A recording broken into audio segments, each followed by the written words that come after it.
Okay. So, hello everyone. Thank you for checking out our YouTube channel for We Learn Naturally. My name is Erin Fleming, and today I'm speaking with Laurel Crossley from, well, actually, Laurel, you do so many things. I was going to say from the Children's Wellness Conference of Canada, but then I thought, well, maybe I should hold off before I attach that title to you because there are so many things that you do. Would you mind sharing a little bit about yourself and what you do? Sure. I was born, not, no, I'm just kidding. Oh, you didn't want to go that far back. Well, thank you for having me, Erin, and I'm really excited. So, yes, I'm attached to the Children's Wellness Conference as the initiator and founder of that, which is under the umbrella of Children's Wellness International.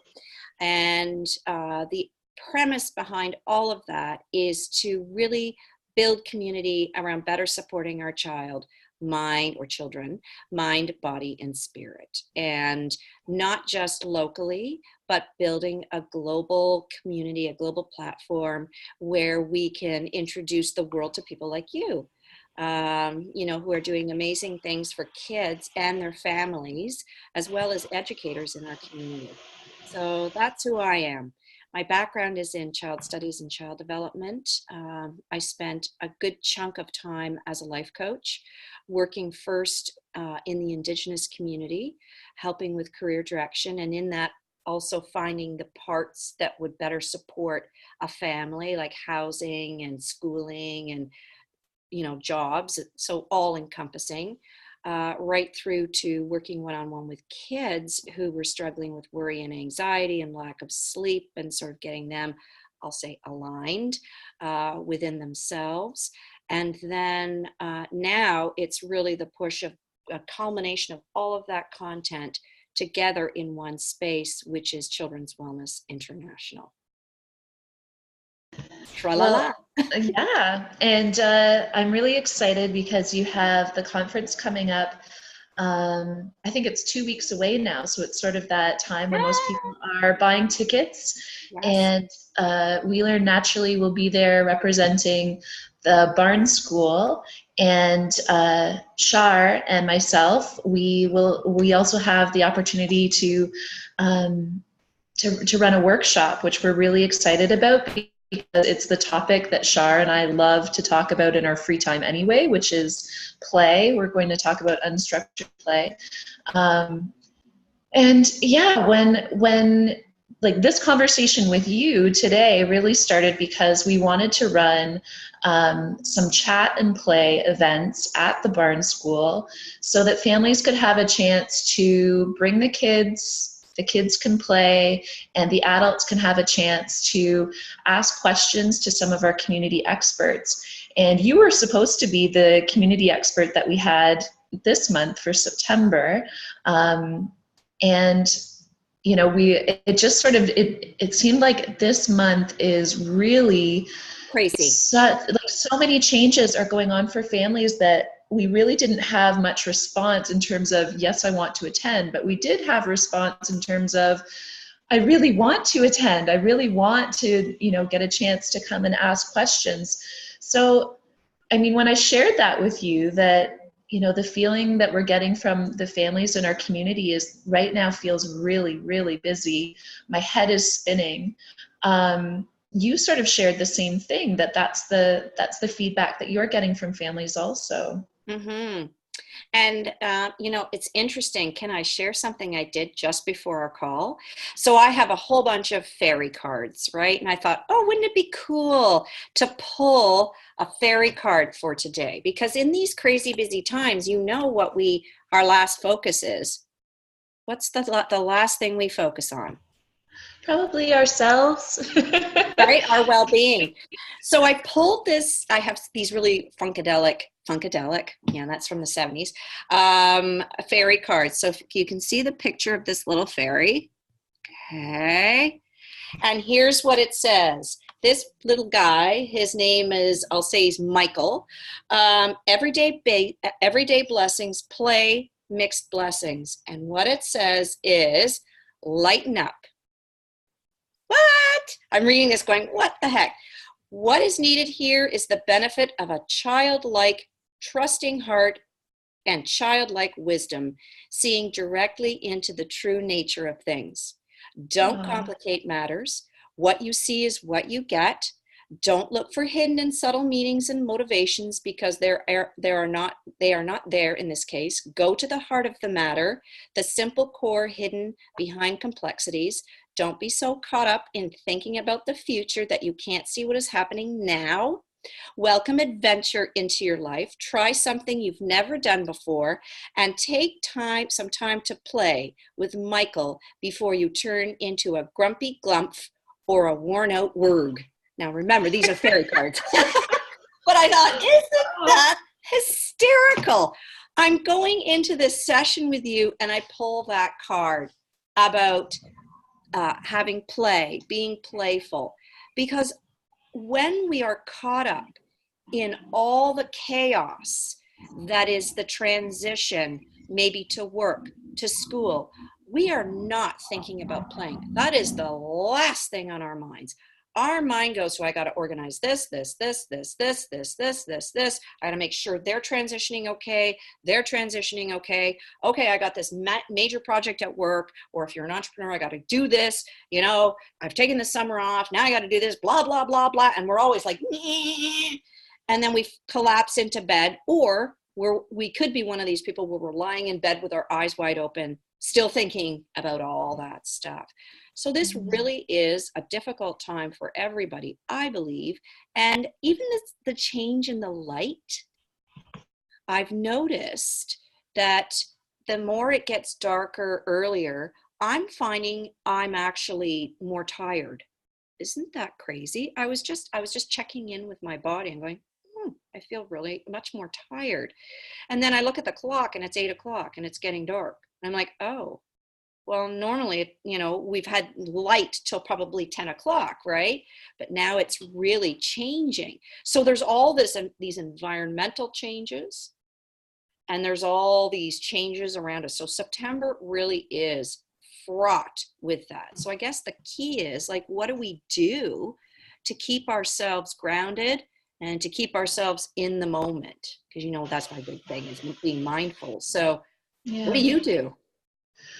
Oh, that's a good question. And you can say nothing. Erin, you Yeah. can totally say nothing if that's the truth. Well, that's not true. So I have a young family, and with the barn school being so new, I'm investing a lot of time into it.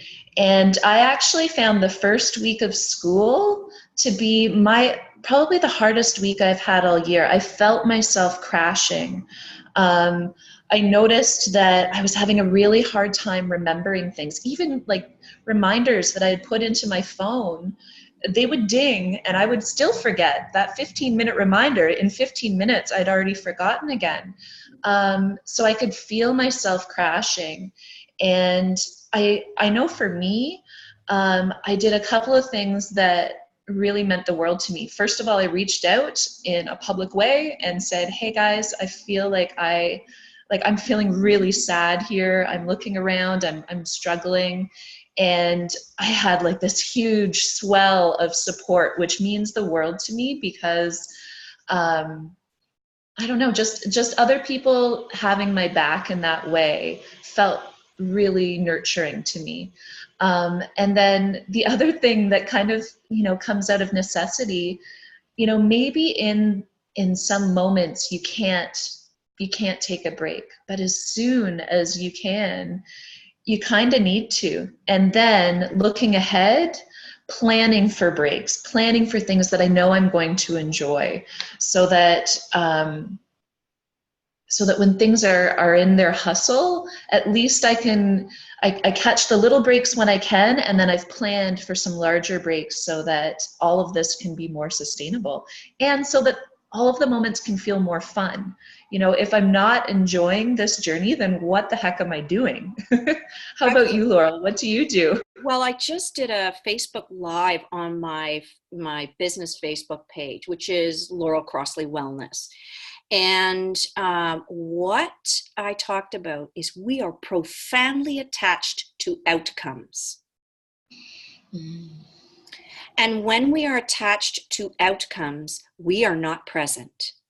Yes. So we are attached to the outcomes, maybe if we were in school, and I talk about grooming. We groom our children in this way, where the outcome is a grade, doing well in school, doing well on a test. So we start off life in this play-based environment where there aren't any real outcomes with play. It's not a prescription. It is really purely in the moment. And what we know from all the play therapy, or from a play therapeutic standpoint or therapeutic play standpoint, is that play is one of the most profoundly creative, fraught with educational moments. Learning is profound through play. But we lose that as we get into the older grades. We lose that play-based learning. And so what happens is then parents go, okay, well, now I got to look at the report card. Now I got to look at that. What's that grade? I mean, the kids in kindergarten, okay? And I don't think they grade in kindergarten, but anyway, I can't remember. It's been such a long time since my kids are 20 and 24, so I don't know. But then as we get older, we're attached to, did I, if we're an entrepreneur, we go, oh, did I get that deal? Did I get that contract? Or did I make my sales objectives? Or, did I do my 5-year plan? Am I following the 5-year plan? And what happens when we get caught up in that? And if you're at the workplace, it's like, did I get that promotion? Did I get that salary increase? So we're working for the outcome.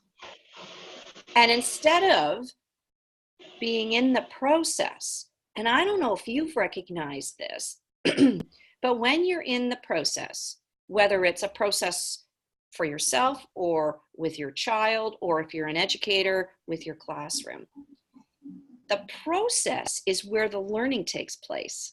Yes. It's where, if you're truly in the moment, the right people show up.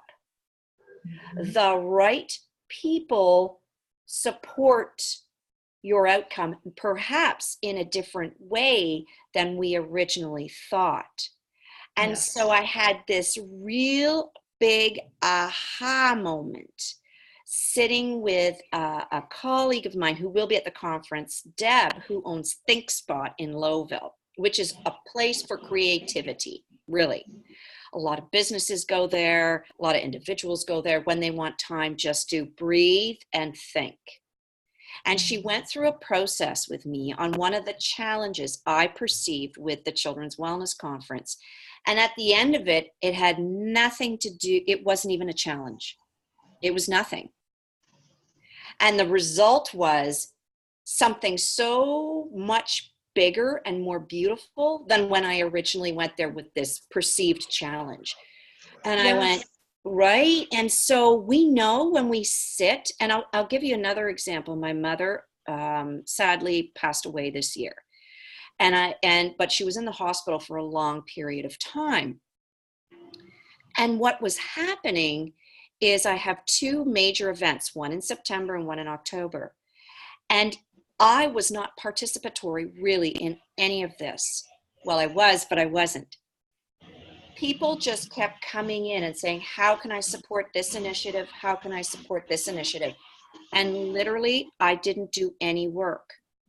And I went for my regular medium reading that I do every few years. And the medium said, the psychic medium said, this is what life is. You're in the flow. Oh. You don't have to work hard.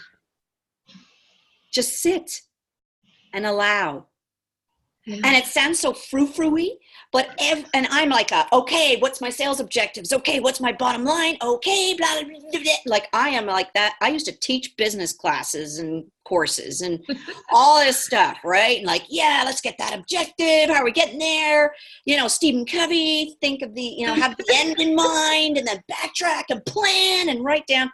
And I found when I've let go of all that bananas, I'll say my brain was bananas, and just sat with it, the answers come. The clarity comes.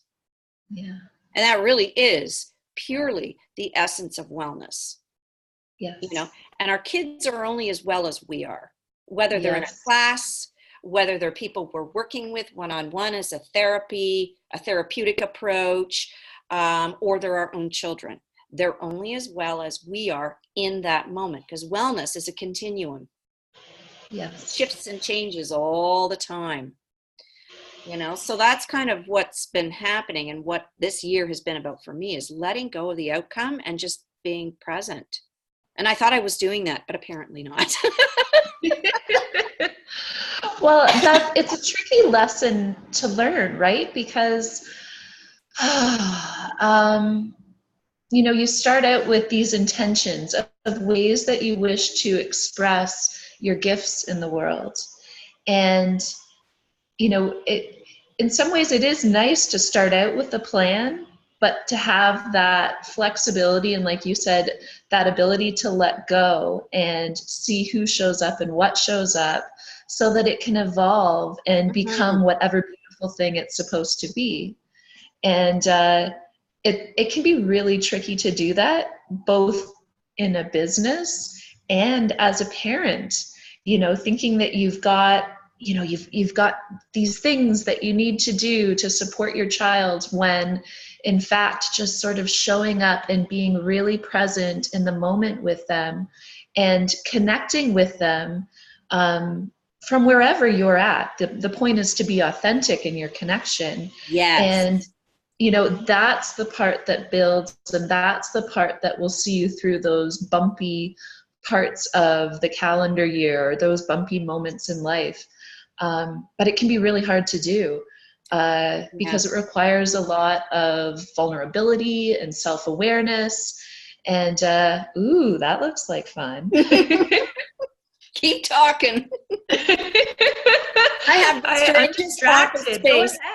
I have the strangest office space everywhere. And somebody commented to me, well, maybe you should have it a little less distracting. And I'm like, no, this is all my accoutrement. These are my tools. It's crystals and toys and Hoberman spheres. Because one of the things, I took a whole mindfulness initiative last year, and it's just it's not a just. It was so magnificent. I learned so much from it. But it was all to do with mindfulness in education. And one of the strategies they shared, you know, when you're feeling overwhelmed, because I like to focus on the adult in the room. That to me, and that's what the Children's Wellness Conference is all about. It's not, it's about children, but it's for the adults that are living with or working with children. So there's the difference. And people say, can I bring my kids? I go, absolutely not, because it's a time for us to play, learn, and run around in the forest. You know, run around in the forest. Doesn't that sound good? I feel like running in the forest today. So, but you know, if I would suggest even every adult, every educator, every kid grabs one of these. Really, it's a strategy to help with breathing. And you've probably seen this, Erin, right? So and I used to have a big one, but it got broken, and I'm sad because it helps with deeper breaths. But if you just, Erin, you can try this. Close your eyes. Okay. Now, if you're holding it, it makes it easier. Okay, so maybe you want to open your eyes so you can see what I'm doing, and then you can practice it on your own. I'm going, wait a minute, that's not right. See how in the moment we are? I'm giving you directions that are full of baloney. Okay, here we go. It's called improv at its finest. So you just take a nice deep breath in through the nose and out through the mouth. In through the nose, out through the mouth. Another nice deep breath in through the nose and out through the mouth. And let's do one last inhalation in and out. So even doing that, when you feel in your body that tension that overwhelming feeling inside of you, you literally can grab one of these and you can order them right off Amazon, or, you know, and get them delivered to your home so you don't even have to go shopping. But they have them at the kids' stores. But these are great tools for breath work. And I mean, there are a million of them, but I really like this visual, because what I've noticed is if you're doing your own thing, you'll notice how much deeper your breathing will get. So you only expand it as far as your breath goes in. So the idea is, as you breathe deeply, you will open it to full size, you know? And so it's a simple, easy visual that can help. And it works magic with kids. It's a magical little tool, and it's not expensive. And I'm all about cheap and cheerful. I don't like to invest a lot in, because there's so many tools and things you can access out there, but I like things that are tactile and really illustrate what I'm trying to say. And I know there's a word for it, and Erin, you probably know what I'm talking about, but I can't think of it right now because my brain's like, Your brain's still expanding and collapsing. You're in the moment of calm breath. yes. Yeah, well, so there's something that my friend Chelsea and I have been talking about for years, and we've been trying to find different ways to articulate it. But it's also that healing aspect of play, and how play in like a superficial sense and in a very deep sense is so healing for anyone who is involved in play. And just playing with that toy and learning how and sort of using that image of the toy expanding and contracting, and expansion and contraction within us, and all of the things that come up with that, and the cyclical nature of life expanding and contracting, and the whole thing's very calming. And I think about, as adults, it's our kids rely on us probably much more than we're even aware, to bring things back Yeah, to and that calm place. I was going to say, if I can interject here, they rely on us energetically. Yes. And we aren't cognizant of that spiritual sense of ourselves and that energy that we put out there. I mean, we're molecules, right? Everything is molecules, everything is moving. And our molecules affect all the molecules that are around us, and including our children's molecules. And if you're into quantum physics, and I've just sort of poked at it and opened up a little portal, the idea is that everything emits an energy, and we have to be so aware of what we present in the world. And it's funny because we're always thinking about our physical selves in this world. How do we show up physically? Are we wearing the right thing? Does our hair look good? Have we got our makeup on the right way? And it's nothing to do with that. Absolutely nothing to do with that. And it's to do with, how do we show up as a force field of energy? Are we embracing what's going on, or are we conflicting what's going on? And when I think of embracing, I think of smooth and flowing. And when I think of abrasive, I think of scratchy, jagged. Like, if I could use descriptives, I think of like, and how do we show up in our classrooms? How do we show up at our practice? How do we show up for our children? And it's so important. One of the things I learned when my son was in grade 1 is I noticed I was overseeing a lot of homework. And I found my brain going, I was showing up like that. And one day I looked at him and I said, school is your journey. It is not mine. I'm going to put the timer on. I'm going to give you 20 minutes. Do you need anything right now? Great. Go for it. If you finish it, great. If you don't, go back at it a little bit later. And if you don't want to, then you get to explain to your teacher why you didn't do your homework. And he went, okay, mommy. What? No big deal. Okay. And holy poo, he did his homework. I'm like, wait a minute. Because I was putting my jagged worry fear on that child because I was a homework completer freak out as a student. He's not. Yep. And I'm happy to report he's like killing it in the work field, in the workplace, you know? Yeah, and that's sort of that delicate balance of showing up and being present, but also being aware of what you're bringing to the situation so that you don't impose your needs on their learning, their journey, their experience. I mean, sometimes it happens, and when it does, then it's a joint learning experience.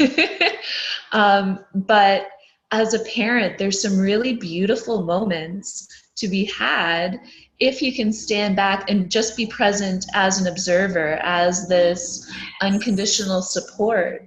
And so again, that's why that self-care piece is really important, so that we can show up in that way and so that our kids can experience our love in that way.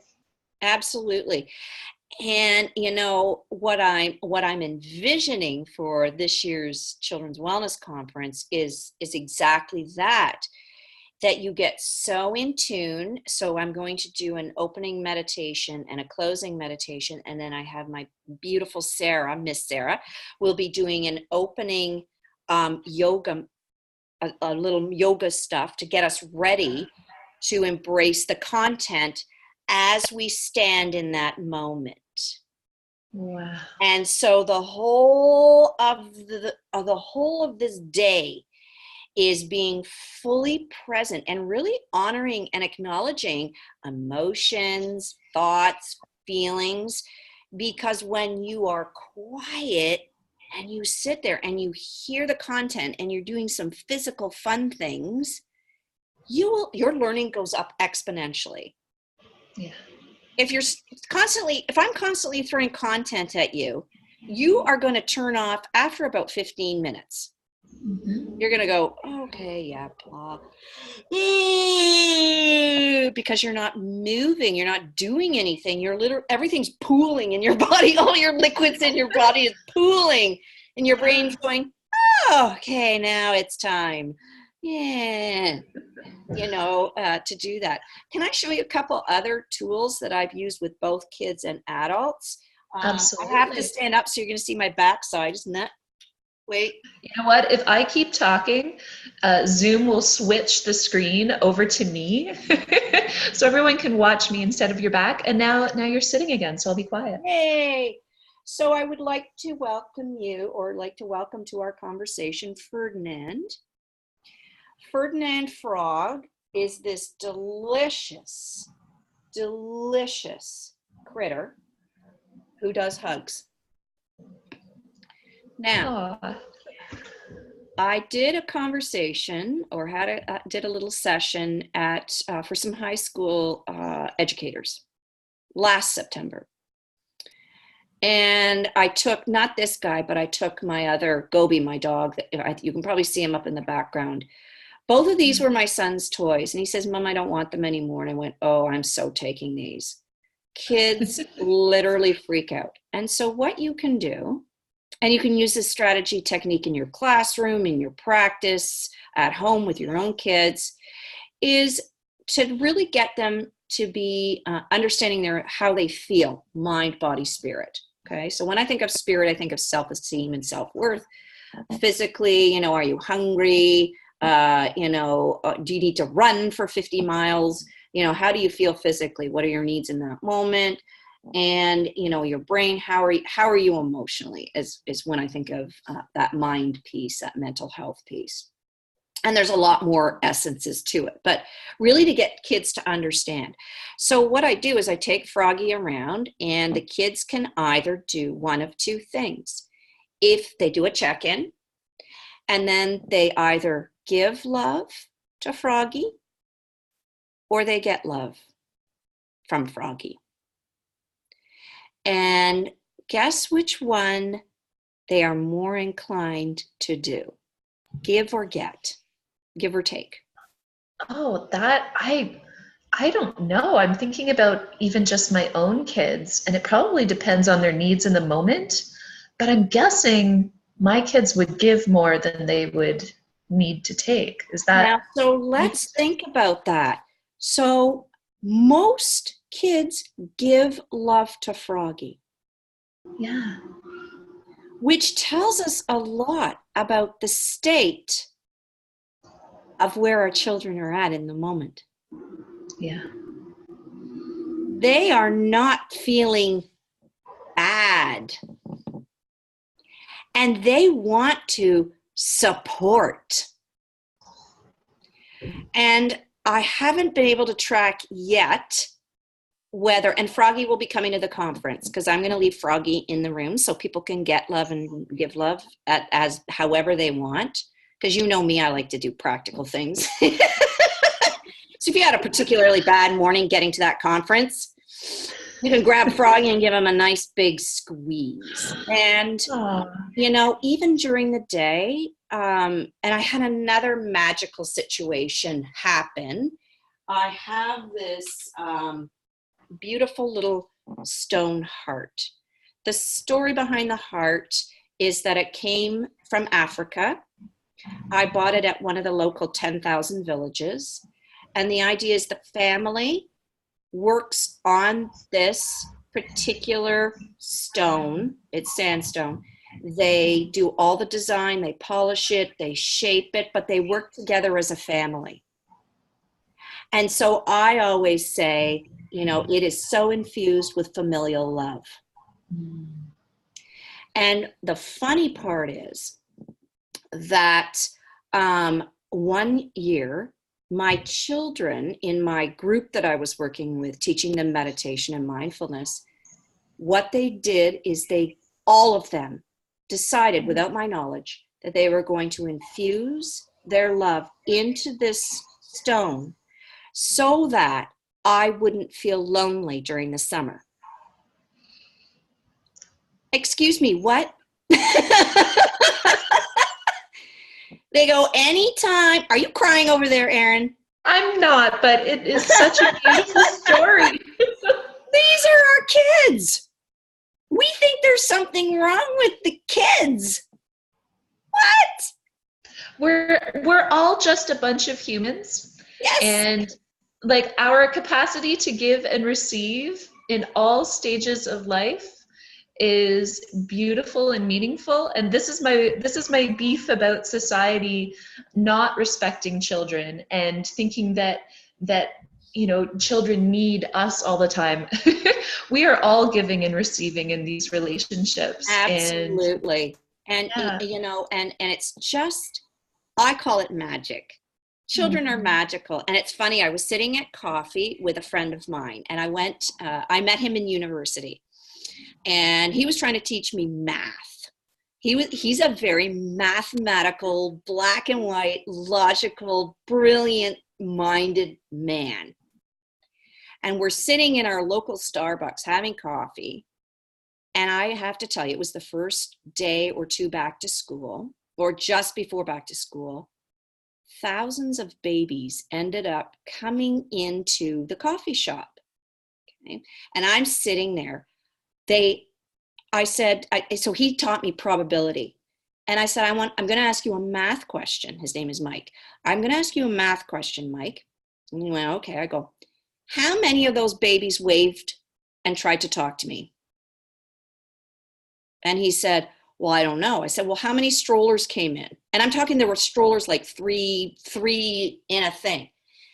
And he said, well, probably 15 babies came through the door during our time here. I went, yep. And I said, and how many of them said something to me. He goes, 15. So I said, what's the probability of that? And he said, well, right now you're at about 100%. I was doing nothing. I just happened to turn and look. But my energy is such that those babies took it upon themselves to wave and start talking to me and giggling. And I'm like, this is crazy. And it happens all the time. Children will come and sit next to me. I'm sure it's because, as you can see, I'm still holding onto this frog. I'm sure it's because I have frog energy. That could be. Sure. Well, I think that's why I'm really excited about this year's conference and really drawn to it, because there's so much of your positive energy that's going into this, and everyone who's involved and who's been like pulled in, drawn in, you know, we're all coming into it with the same passion and bringing our passionate energy to it. And it has a very different feel than, like, the word conference doesn't really describe the feeling that is percolating right now as we work up to the conference. And I'm so excited to sort of be there with people and experience it.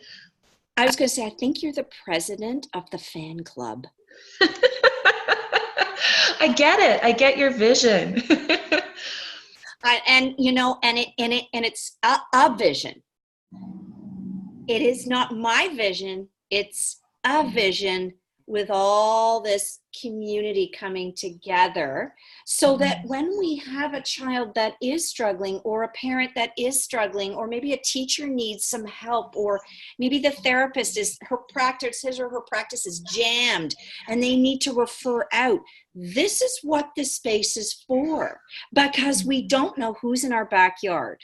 Like, I've lived in Burlington, worked in Burlington my entire life. I did not know you existed until I drove by your school, and then I went to my daughter, what's the Barn School? And then I went, that sounds familiar to me. And somebody had introduced us, but I live here. You know, and there are holes, there are gaps. And it's whether we're too busy, we're distracted, whatever it is.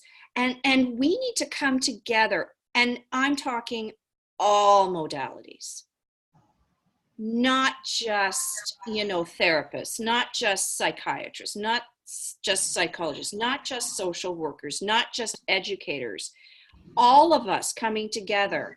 I will say with non-traditional and traditional supports for children, because you can't write a prescription for a child. There's no prescription. There's no prescription for a parent. Yeah. It's whatever that soul needs in that moment, and it changes moment to moment. Wellness changes moment to moment. It's a continuum. It never ends. You know, there's not, okay, there's my objective. No. It's like, it's every day it's different. Some days, I know you do this, I go outside in my bare feet, even if it's winter, and I will stand outside and breathe. Some days I go, you know what, I'm going to reach out to so-and-so and just have a lunch. Yeah. And just sit. Can I share one of my some days? Everyone thinks that I'm really crunchy, and I probably am crunchier than most people, but some days I really love watching Real Housewives, the shows on Bravo and Slice. Oh, some days that really does it for me. And you never know what you're going to need. Yes. And day to day. I just finished binge watching Orange is the New Black. About incarcerated women. And I blasted through the 7 seasons, I think, between the months of August to September. And but in that content, I was fascinated by it because I love anything to do with people. I love documentaries. I love, and I was looking at the relationships, and, you know, and I was considering, it sounds so funny, but I was considering, like, you know, like there was an issue with people being sort of left to their own devices and with no stimulation of the gray matter. That's a real serious problem And, you know, you will go down a dark path if you don't have something to challenge you. And then looking at, you know, somebody was trying to do yoga in there and they were calling her granola, you know what I mean? And, you know, I'm like, where are the mindfulness practices and where are all these things in there? And, you know, so my brain went to a different space, but it was a distraction, because really I'm still in the process of grieving. Mm-hmm. And so I needed a distraction, and I just went, this is what I need right now. A glass of wine, you know, a bowl of chips, and Netflix. Yep. You know, is one of my coping strategies. I felt really guilty about it, but everybody said, you know what, Laurel, that's what you needed in the moment. You were just going right mindful. And I went, you know, right? You know what? You're right. And I'm inclined to be a workaholic. So to do something like that was really difficult.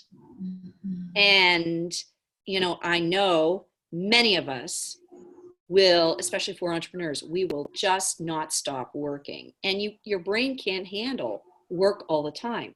We need to infuse those playful moments, however they are defined by you. Yeah. You know, some examples I can think of off the top of my head, and then maybe you can add some, are gardening. For some people, that's, you know, getting dirty in hands and plants. And, you know, my house is full of plants. Remember when were you born in the 70s? So in the 70s, the big thing was houseplants. Everybody had macrame things and houseplants. And then we got rid of houseplants. And now they're saying there's therapeutic benefits of having plants in your house. So I just stocked up. My husband works in the film industry, and he brought home all these plants that looked like, they looked terrible because the show was done. So they're all home now, and I'm tending my garden indoors. Excuse me. You know, maybe it's hiking outside. The benefits of being outside are crucial. And so many of us are, you know, squirreled away in front of a television, you know, not engaging. We're constantly on our devices, and we need to put the devices down and get a break from that, because we don't know the long-term effects of devices on our well-being. We really don't. This is all pretty new, right? It's about 25 years old, you know, this whole internet thing and email thing. Yeah. So it's pretty new. I think also there's a difference between using a device to connect to someone versus just like mindlessly scrolling, mindlessly absorbing. Like, that's not connection. That's, like you said, that's distraction. And so while distraction sometimes that does feel really good. Right. There is a balance between like getting into the routine of distraction versus sort of having some things in place so that you can be connected to yourself and connected to others. And I mean, I'm thinking about the audience that's looking right now, and there's somebody sitting in their space, and they're watching this, and they're going, oh boy, something else I have to do. Okay, so let's talk about that. Because people think that what we're talking about is it's this huge, you know, let's get the band, let's get food, it's a big event. It's not. We need to start small. And then we need to build patterns. And whether that is going to bed early and just lying in there, whether it is committing to taking some time to get outside and go for a walk, whether it's incorporating a little more social time, but not prescriptive social stuff, just even going to the grocery store and connecting with a human you may not know, saying, hi, how are you today? I have the most interesting conversations. In fact, the Starbucks attendant told me the other day, best customer ever, as I asked them questions. So today's thought at the Starbucks drive-thru is, and this is what I said to him yesterday, why are cars called weird names? Like, where do they get the names for cars? Especially Volkswagen. Like, that's really strange. And he goes, yes, that is true. I don't know. How did they come up with that? So that engagement has no purpose. Well, I'm just listening to this conversation, and you're having this playful conversation, this playful connection with a stranger, and how rewarding that is for both of you to be engaged in this way. Sometimes I ask them, because I love my local drive-through Starbucks. The people that work there, I know one person, but the people that work there are amazing. Okay, so one day I said, okay, I need to hear some jokes, because I always got to wait for my drinks. Okay, so I go, okay, what's your joke today? And let's make it PG, and let's do this. Okay. So one kid who knew that my mother was sick, I had coffee with his mother. Okay, so this kid knew what was going on because he asked, "Who are you meeting with?" Okay, so not only did he give me a little piece of artwork to make me feel better, he said, "Mom, you need to tell her this joke." I'm going to tell you a joke. You ready? Batten down your hatches. And remind me if I told it to you, because I may have. What did the one eye say to the other eye?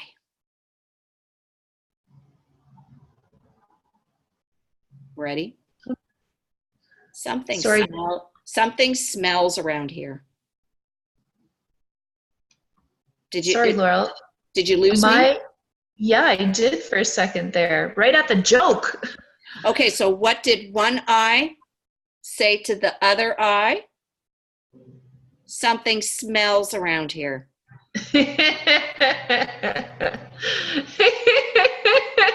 Perfect.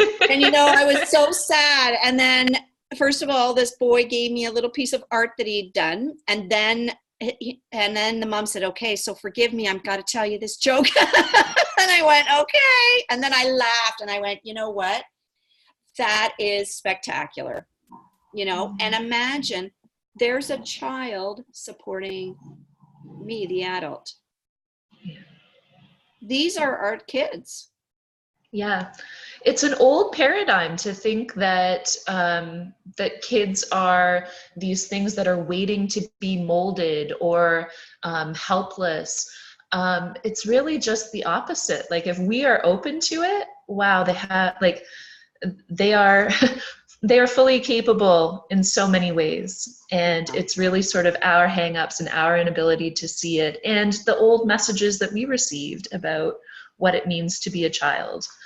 Well, I read something on Facebook this morning, not bright and early. I've been sleeping in. This is wonderful. It is amazing that I am sleeping in this week. I don't know what's going on. My body's going, okay, good night. I'm like, I don't know if the stress of, if I'm releasing stress or what's going on. But anyway, it was talking about if you grew up in the 70s, which I did, and how did we parent? And we let kids play outside, unsupervised. There were no play dates. You just went over and you knocked on somebody's door and you said, are you home? And my kids had that same opportunity here. Yeah. And I watched the neighborhood kids running around. I didn't know what they were doing. I just knew when I went outside and said, it's time to come home now. That's when all the kids went home. Yeah. And, so that was one of the things. It talked about mealtime with family. We are losing out on mealtime with family. We are often so over-programmed that we cannot even squeeze one social thing in. And so we need to look at that. We need to destruct our playtime.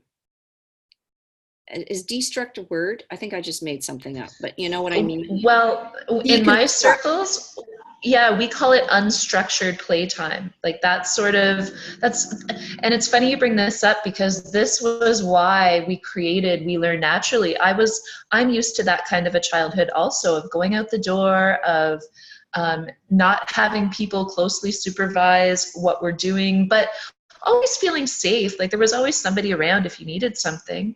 But recognizing, man, I have to work to get my kids to have this same opportunity, and just wanting to have a space where kids could have that unstructured playtime so that they could access, those opportunities to do all the great things, like be creative and get really engaged in something, but also to go through some of the conflicts, to sort through some of the learning that happens as a Right. kid, that if everything is super structured, you don't have that opportunity.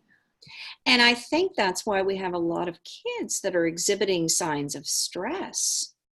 They don't know how to resolve conflict because usually an adult steps in. And I And used to and that's say, actually that's actually the topic for my for the speaking that I'm going to do at your conference. It's about how to be an adult in an unstructured environment. So how to recognize when you would want to step in, but how to step in a way that you're not solving it for them.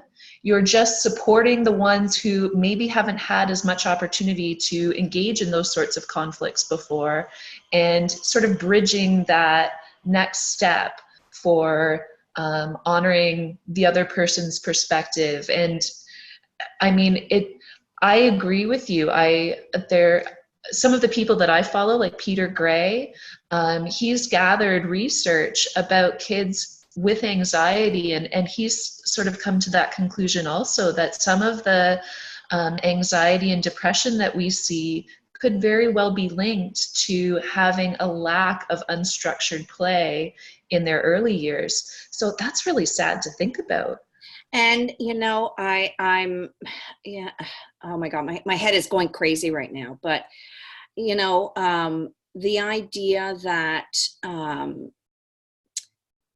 I describe my parenting style as facilitative.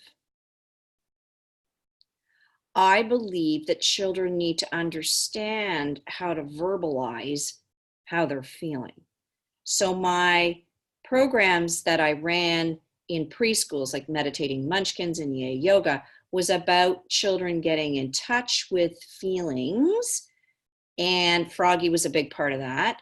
And really getting, really allowing space for children to be able to say, I feel sick, or when they cry, and we're missing, the other piece I feel we're missing is human contact.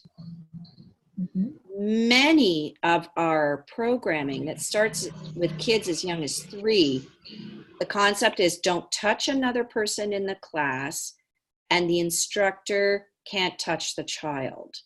And we know the importance of feeling safe and secure from Maslow's hierarchy of needs. The basal thing is social human connection, right? And we're not giving that. My mom, who was an advocate for early childhood education and really was the impetus for this conference and all the work I've done with kids, because we'd have these dialogues about, I would go home and it was the first sort of group of women that were going to work full time. I was babysitting, I was caregiving for. And so I would go home and tell my mom about some of the struggles with these kids. And we'd have this long conversation about, well, their nurturing is not coming from a parent, it's coming from someone who's being paid. And so there's, Wow. right? And so there's all that going on as well. So when a caregiver is being paid, that child needs to be happy because it needs to fuel the bottom line of that of that place where the children are being cared for. Think about that. Your kid is contributing to the bottom line. They're 0 to 4. What? And that's the primary caregiving they're getting during the day. And so what are the ramifications of that?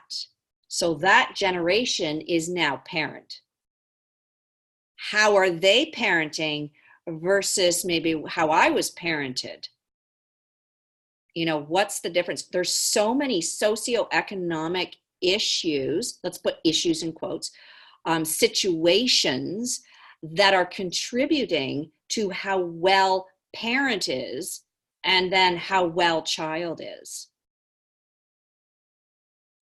I think I just opened a can of worms. I know. And you and I said, you know what, when we talk, we'll just 20 minutes, half an hour, and we're coming on to an hour. And I know we could keep talking, Laurel. I know. Well, maybe we do a second one. Okay. And maybe we just continue to do these, because they're situations that we really need to consider when we are building this community to better support parents and kids.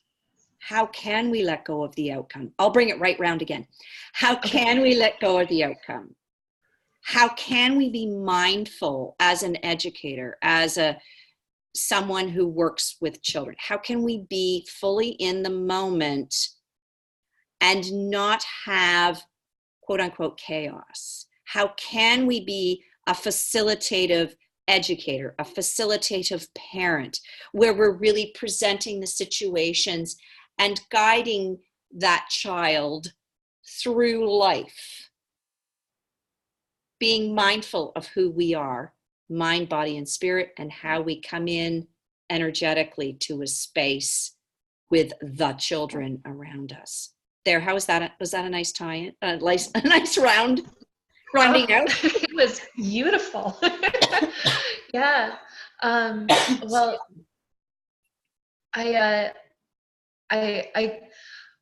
yeah, Laurel, I could talk to you for hours. There are so many things that we've touched on that could be a whole other video in itself. I'm so excited to be taking part in your conference this year. I'm really excited to see who else shows up. Like who are we going to meet? Who do we get to talk to? Because these are all people who are going to be showing up with the same passion, the same curiosity. So yeah, if anybody who is coming, make sure you stop by and say hello to me, because I'm really excited. There are some tickets still left. It is Saturday, September the 28th. It's at Sidra Bean Retreat Center in North Burlington on Appleby Line. You have the link to the website so people can register there, check out who's exhibiting, check out who's doing a workshop, and you'll see beautiful Erin's name there. And you can click on the links of the people that are doing the workshop so you can learn more about them. And it's going to be spectacular. And, bring your litterless lunch, dress for the weather, bring lots of business cards, bring lots of questions, be curious, play, and our tagline is "Come play with us." I did that just for you, Erin. Love that tagline. All right, well, I'll make sure to put the links that you mentioned. I'll make sure to put them on the YouTube blurb as well, so that people can access them there. But thank you so much, Laura. Thank you. Bye, everybody. Bye.